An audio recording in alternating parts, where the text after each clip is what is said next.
Hello charm, स्वागत है आपका इस न्यू वीडियो में। एंड इन दिस वीडियो हम डिस्कस करेंगे sample paper of business study set 1 class 12th, ठीक है, जो कि CBSE बोर्ड्स 2025 में काफ़ी हेल्पफुल रहेगा आपके लिए पूरा स्टडीज़ के लिए, ठीक है। बिजनेस स्टडीज़ का कोड होता है 054 सब्जेक्ट कोड, ठीक है।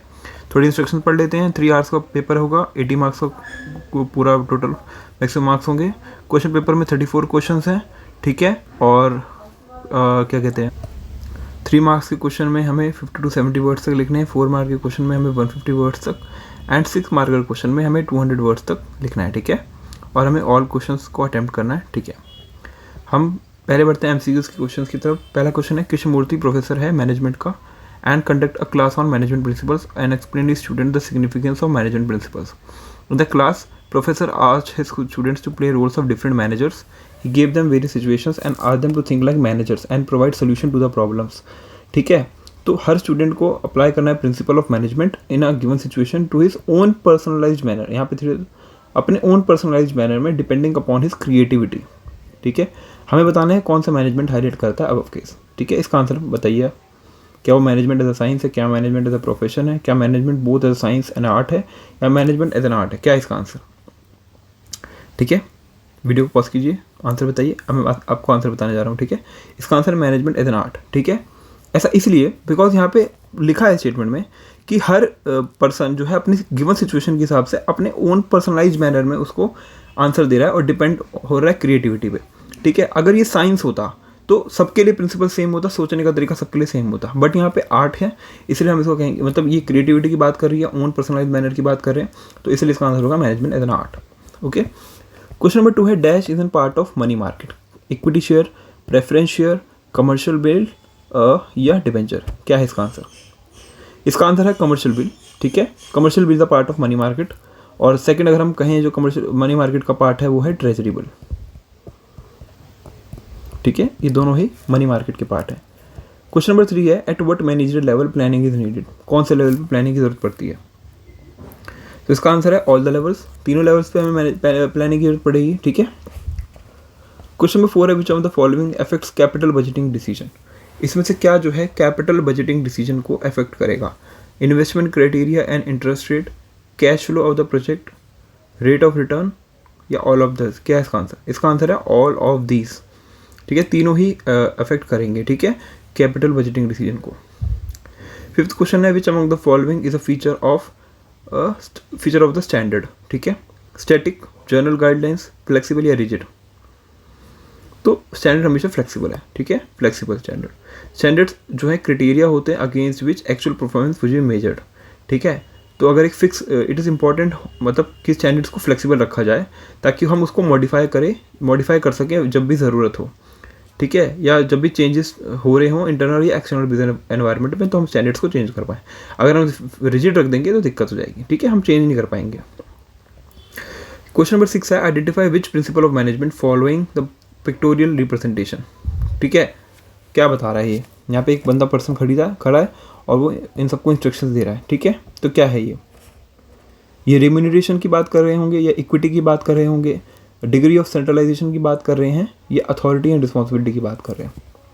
क्या आंसर है इसका। इसका आंसर है अथॉरिटी एंड रिस्पॉन्सिबिलिटी। देखिए यहाँ से ये स्टिक के साथ अथॉरिटी है इसकी कि ये इनको गाइड करेगा और इसकी रिस्पॉन्सिबिलिटी है, तो यहाँ पे प्रिंसिपल की बात हो रही है अथॉरिटी एंड रिस्पॉन्सिबिलिटी, ठीक है। The term of the treasury bill can not be more than dash year, क्या 1 ईयर, ठीक है, 1 ईयर से ज़्यादा नहीं हो सकता। गोविंद एक HR मैनेजर है पवन कंस्ट्रक्शन लिमिटेड में, और उसको एनुअल सैलरी मिलती है 10 लाख की, और वो उसको कंपनी के शेयर भी हैं at price less than the market price. Which of the following method of compensation is use by the company to pay its HR manager. Time based pay plus incentive है, time based pay as well as performance based financial incentive है, performance based direct financial payment है, या time based direct financial payment है, क्या है इसका answer. इसका answer है time based pay plus incentive, क्योंकि वो 1 महीने की एनुअल सैलरी है तो टाइम हो गया, एनुअल सैलरी 1 साल हो गया, और इंसेंटिव क्या मिल रहा है उसको, कंपनी के शेयर मिल रहे हैं एट मार्केट प्राइस से कम में, तो ये वाला पहला वाला है, ठीक है इसका आंसर। क्वेश्चन नंबर 9 है, which of the following statement is false, ठीक है, if a firm business risk is low, its capacity to use its debt is higher. ठीक है, if the stock market are bullish, use of equity is often preferred by companies in such a situation. Working capital affects both liquidity as well as profitability of the business. Current assets are never financed through long term sources. तो क्या इसका answer जो ऐसा कौन सा है जो गलत है? ठीक है, बताइए इसका आंसर. इसका आंसर है ऑप्शन नंबर डी. ठीक है, डी ये जो है ये गलत स्टेटमेंट है. करंट एसिड्स को हम फाइनेंस कर सकते हैं विद लॉन्ग टर्म सोर्स के साथ. ठीक है, बाकी स्टेटमेंट ट्रू है, ये वाली गलत है. Question number 10. Span of management means for how many years an employ exist in a firm. ठीक है, और रीज़न है narrow span of management results in a tall structure whereas wide span of management results in flat structure. तो इसका answer बताइए क्या है?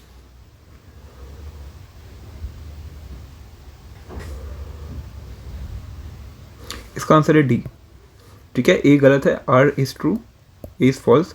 Basically span of management जो है ये नहीं होता कि how many employees exist in a firm. इसका मतलब ये होता है कि how many employees can be effectively managed by one manager.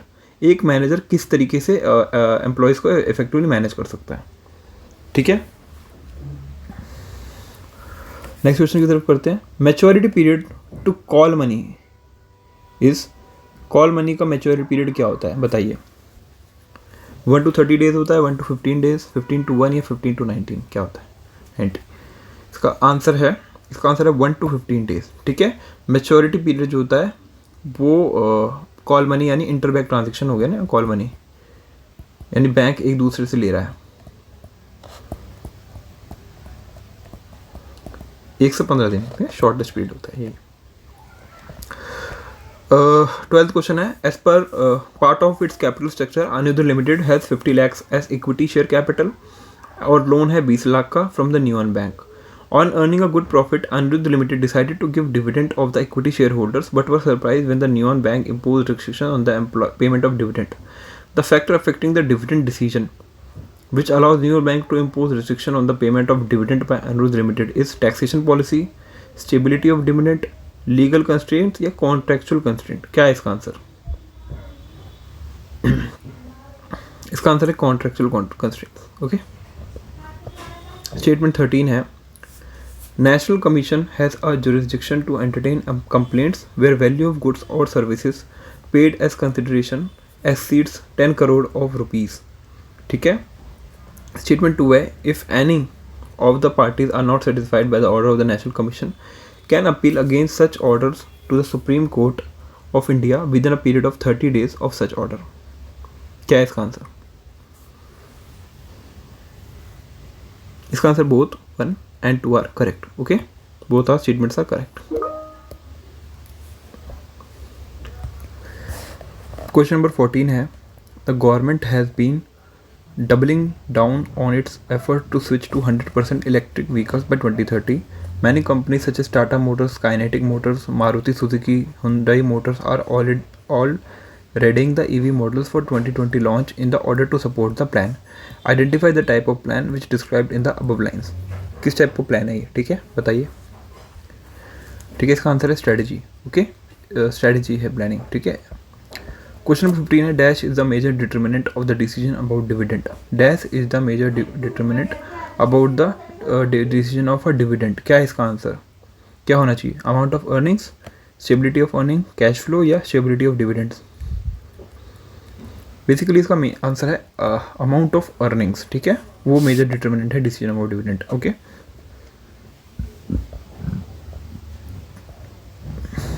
Question number 16 है. स्टेटमेंट 1.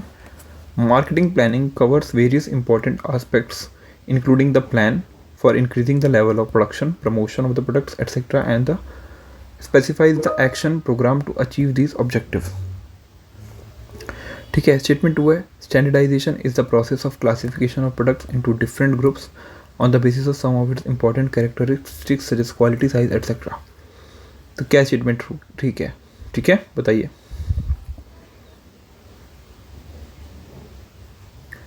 देखिए, इसका आंसर है statement 1 is correct and statement 2 is not correct. ठीक है। Standardization is a process of classification of products into different groups on the base of some of important characteristics quality size, ये गलत है statement, ठीक है। Question number 17 जो है, if there is a plan to increase production then more labour more machinery will be required. This step is the process of planning, will involve organizing for labor and purchase of machinery. Identify the step in the planning process being discussed above. तो बताइए क्या answer, ठीक है। इसका answer होगा implementing the plan, okay. Question number 18 है, following are the managerial functions against their respective aspects, ठीक है। तो प्रॉपरली बताइए प्लानिंग क्या है और स्टाफिंग डायरेक्टिंग कंट्रोलिंग क्या क्या एस्पेक्ट्स से रिलेटेड है। इसका आंसर है ए, ठीक है। ए का है हमारा 2, ठीक है, जो कि है हमारा ऑब्जेक्टिव। स्टाफिंग हमारा है 3rd का पार्ट, जो कि है एबिलिटीज। डायरेक्टिंग है हमारा 4th का पार्ट, जो कि है लीडरशिप। एंड कंट्रोलिंग है हमारा 1st का part, that is deviations, okay. Question number 19 है, other things remaining the same if the fixed operating cost is high the firm would opt to raise finance from. यानी operating cost अगर high है तो firm would क्या करेगी, ठीक है, finance करने के लिए। इसका आंसर क्या हो सकता है, इसका आंसर है इक्विटी शेयर्स, ठीक है। आंसर है इसका equity share. This one of the features of standards, ठीक है, आइडेंटिफाइड। स्टैंडर्ड्स का एक फीचर है अनबेंडिंग, फ्लेक्सिबल, स्टैटिक, रिजिड। अगर आपको पता हो हमने इसके पहले क्वेश्चन डिस्कस किया, इसका आंसर फ्लेक्सिबल है। स्टैंडर्ड्स हमेशा फ्लेक्सिबल होने चाहिए, ठीक है। इंपॉर्टेंट होना चाहिए फ्लेक्सिबल हो, ताकि मॉडिफाई कर सके वेन एवर रिक्वायर्ड, ठीक है। अब क्वेश्चन नंबर 21 है, जो कि 3 मार्क का क्वेश्चन है, ठीक है। A company want to modify its existing product in the market due to decreasing sales. You can imagine any product about which you are familiar, what decision steps you should take at each level of management to take give effect to this decision, ठीक है। तो journal मैं discuss करता हूँ आपके साथ, ठीक है। बेसिकली मैं आंसर प्रॉपर नहीं लिख सकता, बट आपके साथ डिस्कस कर लेता हूँ, आप उसको नोट डाउन कर लीजिएगा। अगर टॉप लेवल की बात की जाए, टॉप लेवल पे क्या डिसीजन होती है, तो हम प्लान बनाएंगे, formulation of plan, policies and of every department for smooth working, ठीक है। सेकंड है coordination between various departments for the accomplishment of predetermined goals successfully and on desirable time. Third है unity of action, ठीक है, we can change, I should be change with we, ठीक है। Methods, technique, scope of modification if required at any place, ठीक है। Analysis of business environment to change its policies time to time. ये है top level की बात करी हमने। अब हम सेकंड है मिडिल लेवल की बात करते हैं। मिडिल लेवल पे हमें मतलब वहाँ पे तो प्लान बनाया, अब मिडिल लेवल पे क्या करेंगे, proper implementation of plan and policies formulated by the top management to the lower level of management, ठीक है। Coordination among the various activities of different departments to achieve the desirable goal and link chain between top and middle level management. और lower level पे क्या करेंगे, putting right man on the right job, ठीक है। Effective communication with workers, supervision and control and day to day meet with workers, ठीक है।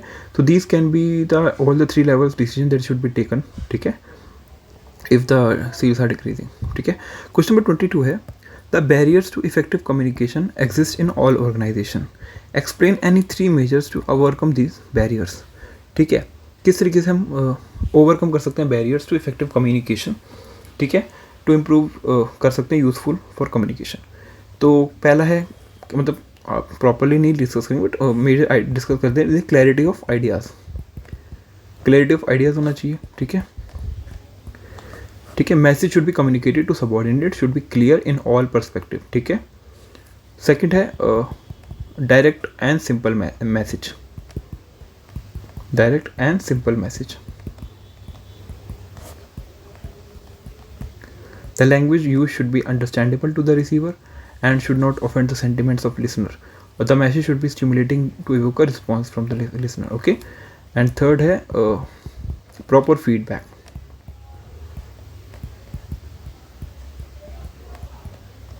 Okay. The communication should ask questions regarding the message conveyed to the receiver, and the receiver should message should be encouraged to convey their response and reaction to the communicator. यानी proper feedback mechanism होना चाहिए, ठीक है। Question और में मतलब choice में explain briefly यानी 3 semantic barriers to the communication, ठीक है, यहाँ पे बैरियर्स पूछे थे इफेक्टिव कम्युनिकेशन के, और यहाँ पे सिमेंटिक बैरियर्स पूछे। देखिए पहले तो सिमेंटिक बैरियर्स क्या होते हैं। Semantic barriers are the barriers of communication where जब problem in decoding the message, because मतलब मैसेज दे दिया लेकिन उसको डिकोड करने में, उसको समझने में मुश्किल हो रही है, ठीक है, because of the factors such as difficulty in interpretation नहीं हो पा रही है, रॉन्ग ट्रांसलेशन गई है या रॉन्ग यूज़ वर्ड्स हुआ है, ठीक है। तो सम ऑफ द सिमेंटिक बैरियर्स अगर हम डिस्कस करें, है ना, सम ऑफ द सिमेंटिक बैरियर्स अगर हम डिस्कस करें तो वो होगा, पहला कह सकते हैं बैडली एक्सप्रेस्ड मैसेज,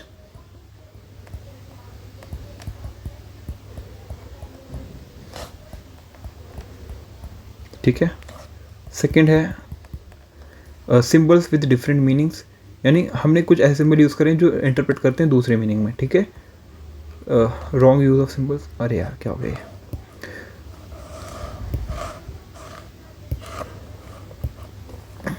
ठीक है।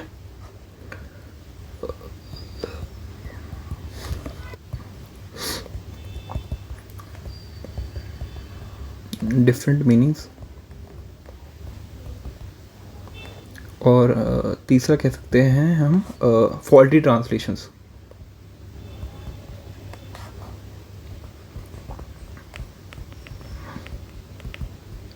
ठीक है, faulty translation. Badly expressive message होगा कि डिफ़िकल्ट हो रहा है एक्सप्रेस करने में इन्फॉर्मेशन को, लाइक पुअर वोकैबुलरी हो सकती है या रॉन्ग यूज़ ऑफ वर्ड्स हो सकता है।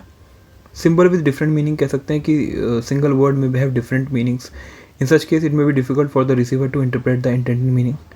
और faulty translation sometimes it may happen that there is a language barrier between the workers at the level of proficiency, ठीक है, और ठीक है प्रोफिशिएंसी या लैंग्वेज समझने में दिक्कत हो रही है बिटवीन द टू, ठीक है।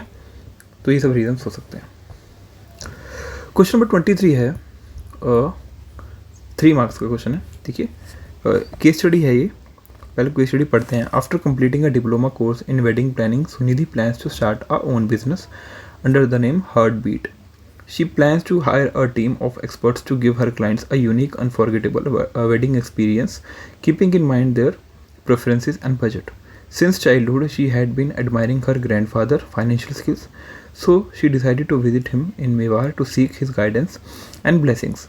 Her grandfather tells her that the success of business depends on how well finance is invested in assets and operations, and how timely and cheaply the finances are arranged from outside or from within the business.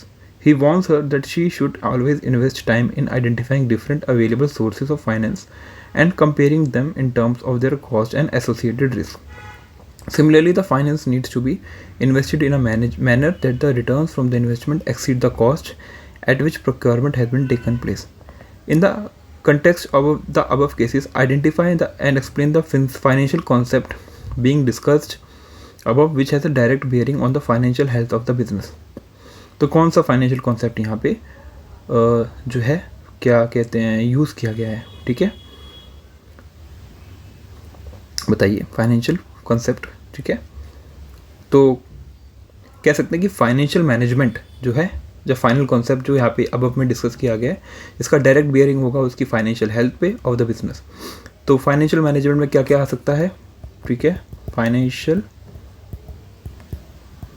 Management में आ सकता है planning, organizing, directing, controlling of the financial activities such as procurement and utilization of funds enterprise के लिए, ठीक है, यानी apply करना जनरल मैनेजमेंट प्रिंसिपल्स को to the financial resources of the enterprise. तो फाइनेंशियल मैनेजमेंट का बेसिकली मीनिंग होता है optimum procurement as well as usage of finance, ठीक है।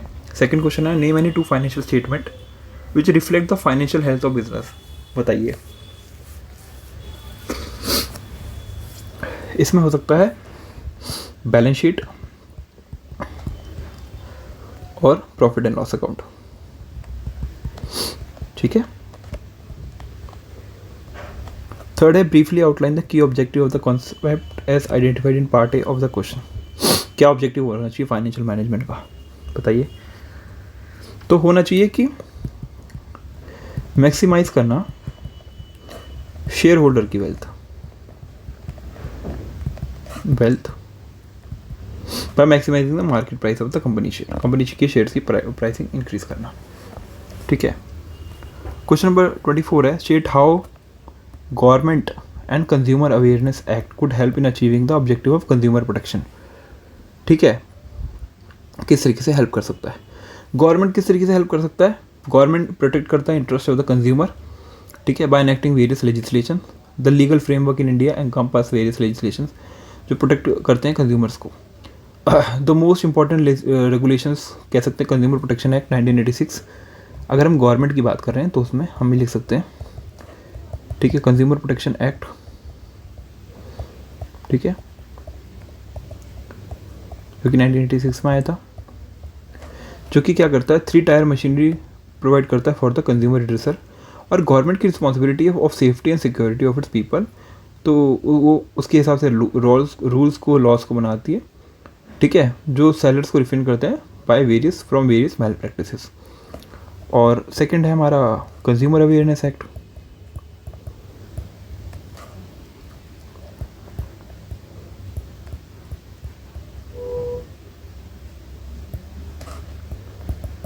ठीक है, कंज्यूमर अवेयरनेस एक्ट।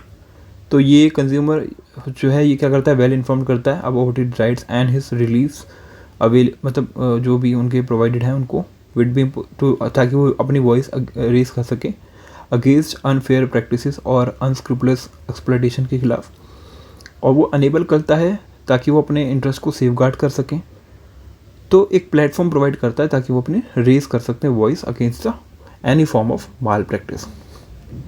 इसका चॉइस को क्वेश्चन है, state any 3 directions which can be issued by the consumer court to the opposite party if it is satisfied about the genuineness of the complaint। तो कौन कौन सी चीज़ें हैं जो वो बोल सकता है, ठीक है। तो पहला कह सकता है कि रिफंड करो, refund the price paid by the consumer to the product, ठीक है। और सेकंड कह सकते हैं रिमूव द डिफेक्ट्स, डिफेक्ट्स जो भी हैं उसको रिमूव करो, ठीक है, और रिप्लेस करो डिफेक्टिव प्रोडक्ट को,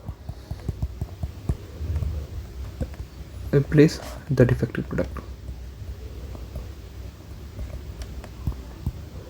तो 3 मार्क के क्वेश्चन में इस तरीके से हम लिख सकते हैं। क्वेश्चन नंबर 25 है, explain the programme as a type of plan, programme को as a type of plan discuss करना है। तो 4 मार्क का क्वेश्चन है तो 4 पॉइंट्स होने चाहिए। मतलब programme is a detail statement about a project which are based on objective policies procedure and rules. Programme is a single use type of plan which is made for task once and may be change again and again, change कर सकते हैं।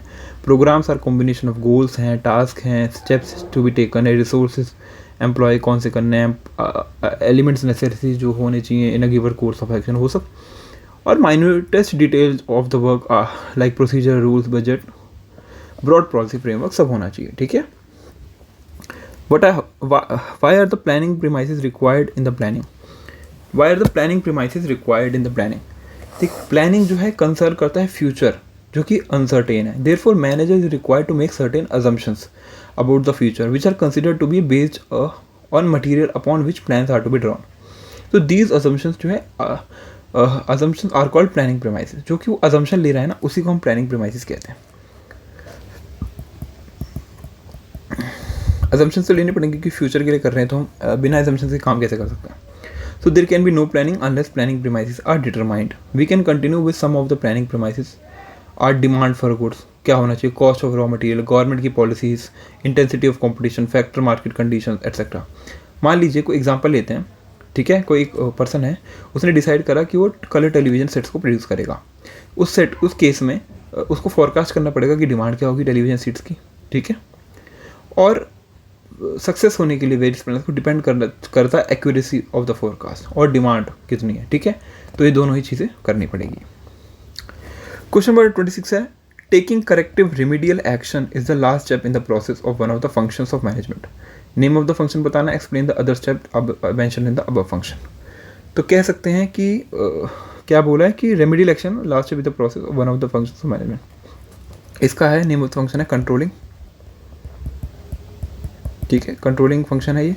और explain the other steps of the above mentioned organization. तो other steps कह सकते हैं setting performance standards कर सकते हैं, ठीक है, measurement of actual performance, comparing actual performance with the standards, और एनालाइजिंग कोई डेविएशन है तो वो, ठीक है, या पॉजिटिव हो या नेगेटिव हो, कुछ भी हो, ठीक है। यहाँ पे क्वेश्चन है controlling is a pervasive function, explain. तो कंट्रोलिंग को बताओ। Controlling is a pervasive function that its applicability is universal, it does not matter about the organisation is profit making और not profit making, the managers of all the organisation have to follow the controlling step, ठीक है।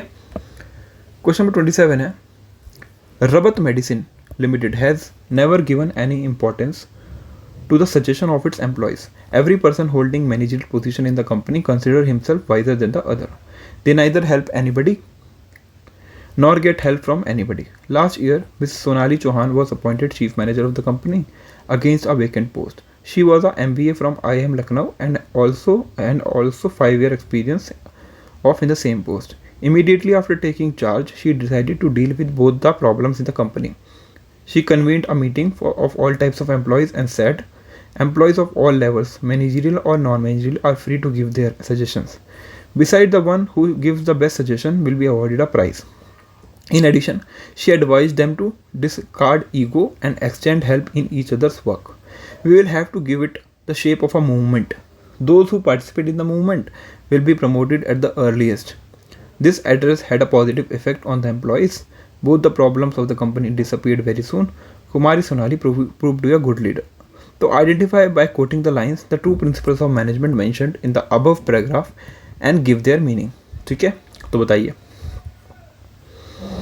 ठीक है। तो पहला हो सकता है कि ये वाला, एक सेकेंड कहाँ है, एक बार हम देख लेते हैं वापस थोड़ा सा। गिव सजेशन प्राइस, देखिए यहाँ से जो ये है ना, ये वाला, ये सब, ये हो गया principle of initiative.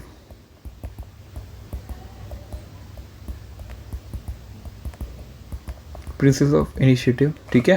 According to this principle employees in the organization must be given opportunity to make and execute in the planning, ठीक है। ओके, ये हो गया उसका पार्ट। और दूसरा प्रिंसिपल हो सकता है जो है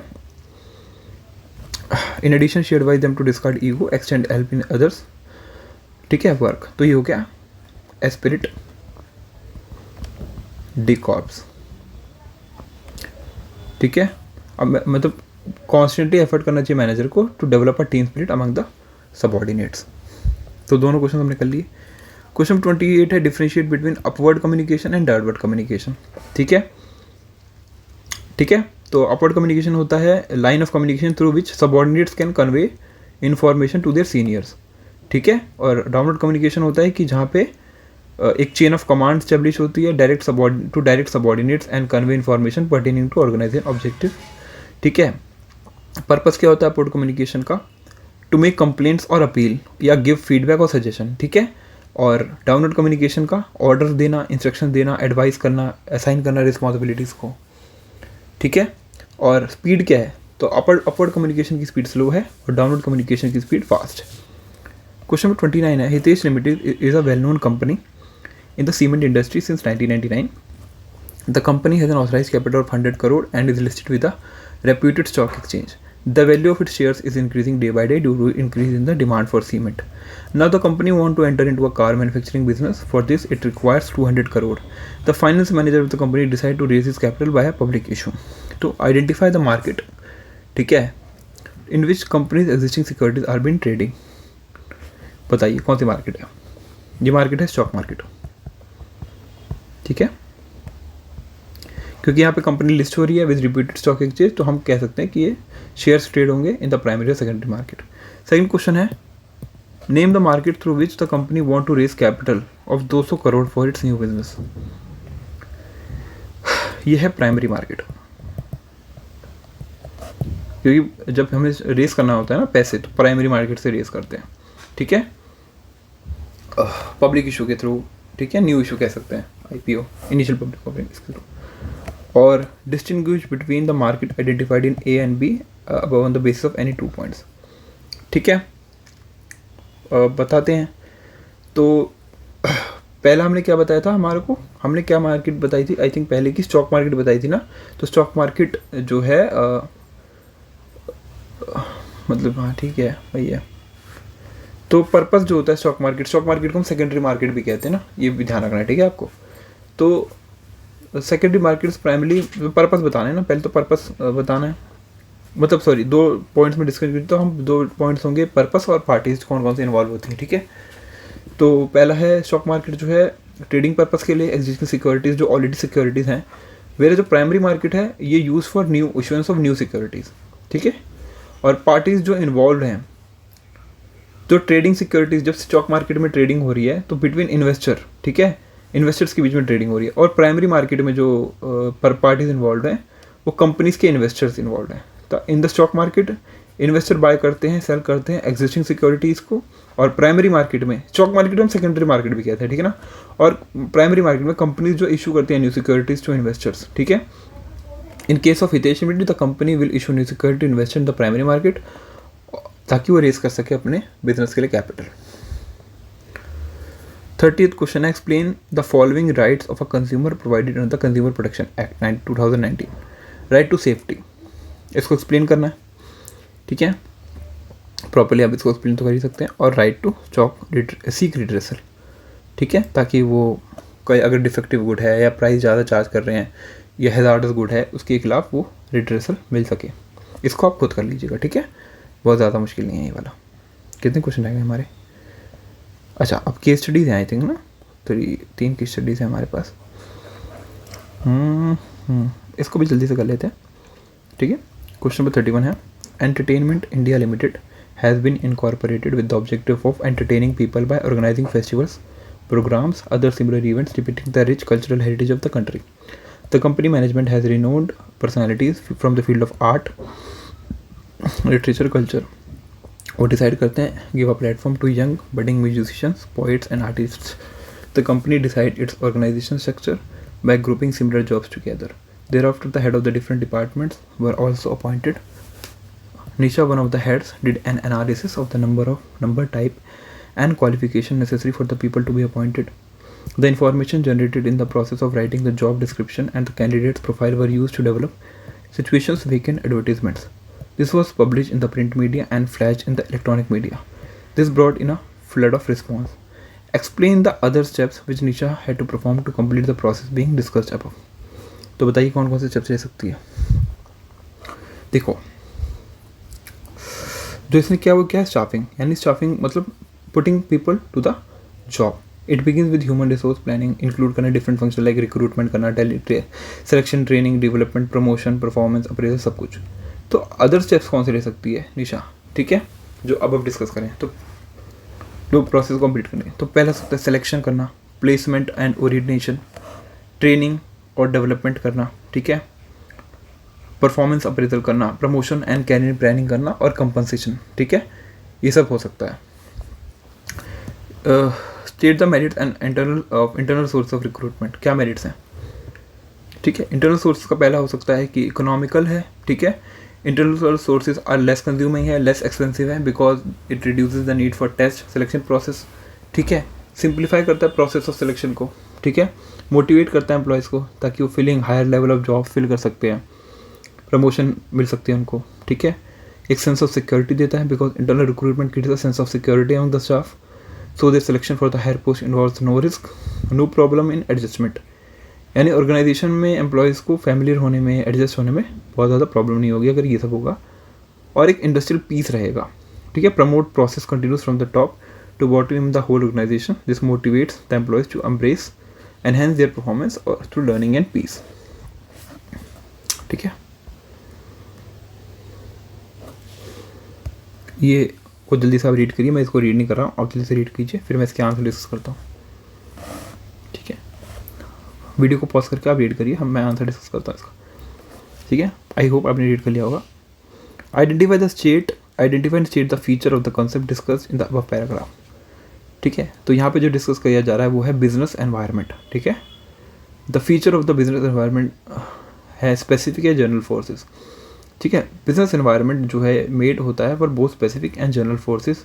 specific forces refers to customer, competitor, investors etcetera, जो कि डायरेक्ट इफेक्ट होता है on the day to day working on the business, while general forces कह सकते हैं सोशल, पॉलिटिकल, लीगल, टेक्नोलॉजिकल और अदर फोर्सेस जिनका इनडायरेक्टली इफेक्ट होता है of the operations of business.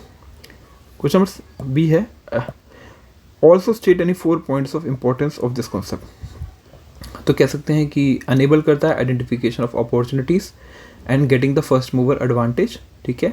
Help करता है in the identification of threats and early warning signals of the radar effect. Improve करता है परफॉर्मेंस में और इम्प्रूव करता है इमेज बिल्डिंग में, ठीक है।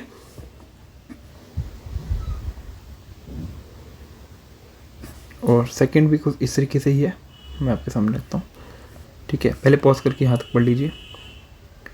आई होप मैंने यहाँ तक पढ़ लिया होगा, ठीक है। उसके आगे फिर आप एक बार रीड कर लीजिए पॉज करके, ठीक है। आई होप आपने पढ़ लिया होगा, ठीक है। क्वेश्चन पूछा है which feature of the business environment have been highlighted in the above case. क्योंकि मैंने भी रीड कर चुका हूँ इसको ऑलरेडी, तो इसलिए आपको थोड़ा मैं बार बार रीड करूँगा तो टाइम वेस्ट होगा बेसिकली, ठीक है। तो हाईलाइट करना है केस में कौन सा बिजनेस एनवायरनमेंट है। Also identify the various points of importance of business environment highlighted above, ठीक है, ठीक है।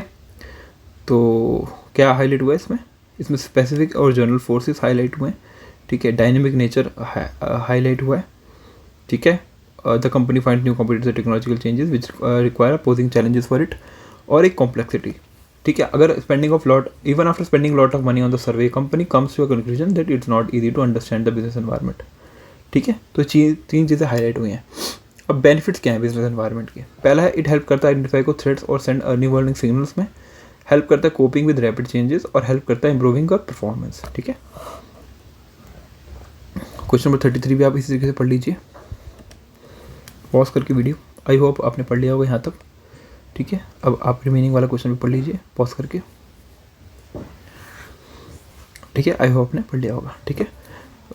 यहाँ पे पहला क्वेश्चन है identify and briefly explain the concept used by Aman Chadha in the above case which help in focusing on the objective. तो क्या है इसका आंसर। इसका आंसर है delegation of authority is the concept used by Aman Chadha, ठीक है। डेलीगेशन ऑफ अथॉरिटी, ठीक है। डेलीगेशन ऑफ अथॉरिटी है इसका आंसर, ठीक है, जो हेल्प करेगा उसको फोकस करने में अपने ऑब्जेक्टिव में। तो डेलीगेशन ऑफ अथॉरिटी एक प्रोसेस होता है granting of authority to the subordinate to operate within prescribed limits, ठीक है। Also state any 4 points of importance of this concept. तो डेलीगेशन ऑफ अथॉरिटी के इंपॉर्टेंस बताना है। तो इफेक्टिव होता है, इफेक्टिव मैनेजमेंट में हेल्प करता है, ठीक है। सेकेंड है एम्प्लॉय के डेवलपमेंट में हेल्प करता है bye improving the employees development, ठीक है। और मोटिवेट करता है एम्प्लॉयज़ को, ठीक है। और फैसिलिटेट करता है ग्रोथ को, ठीक है। With increasing the competitive of employees and organisation tend to gain in many ways, ठीक है। क्वेश्चन नंबर 34 आई थिंक हमारा लास्ट क्वेश्चन है। इसको जल्दी से रीड करते हैं और अपने पेपर को प्रॉपरली पूरा सॉल्व कर लेते हैं, ठीक है। आई होप आपने पढ़ लिया होगा। क्वेश्चन पहला है name and state the communication tool use by the marketer in the above case to improve its image. तो इसका आंसर क्या है। इसका आंसर है पब्लिक रिलेशन,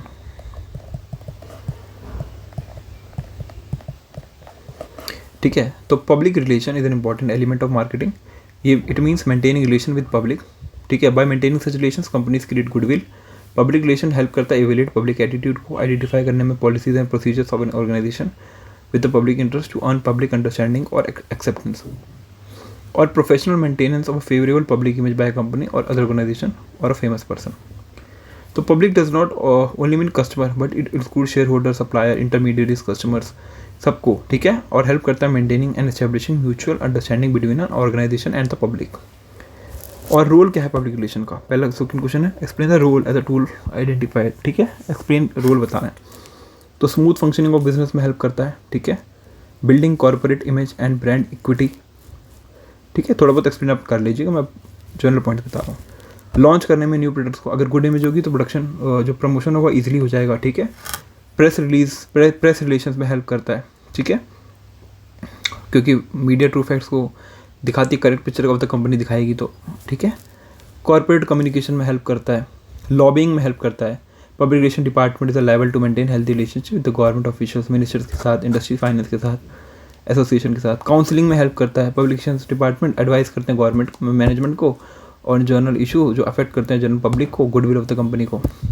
और हेल्प करता है इंटरनल फीडबैक में। अगर अच्छी कम्युनिकेशन होगी वो लोगों के साथ पब्लिक इमेज तो इंटरनल फीडबैक बहुत काफ़ी अच्छा मिलेगा, ठीक है। तो हमने पूरा ही पेपर डिस्कस कर लिया आपके साथ, सैम्पल पेपर, ठीक है। ये सेट 1 था, कंप्लीट सोल्यूशन कर लिया हमने। और आई होप आपको सारे आंसर्स मैंने जो भी दिए हैं आपको अच्छे से समझ आए होंगे। आपको बेसिकली पैटर्न समझाना मेरा मेन मोटिव था, पूरे पैटर्न अच्छे से क्लियर करा दूँ, ठीक है, बिजनेस स्टडीज़ का, ठीक है। और फ्यूचर में हम और वीडियोस लाते रहेंगे बिजनेस स्टडीज़ की रिगार्डिंग, और कोई भी डाउट हो तो प्लीज़ कमेंट सेक्शन में पिन कीजिएगा, I will help out of that. तो thank you for watching the video, thank you so much guys.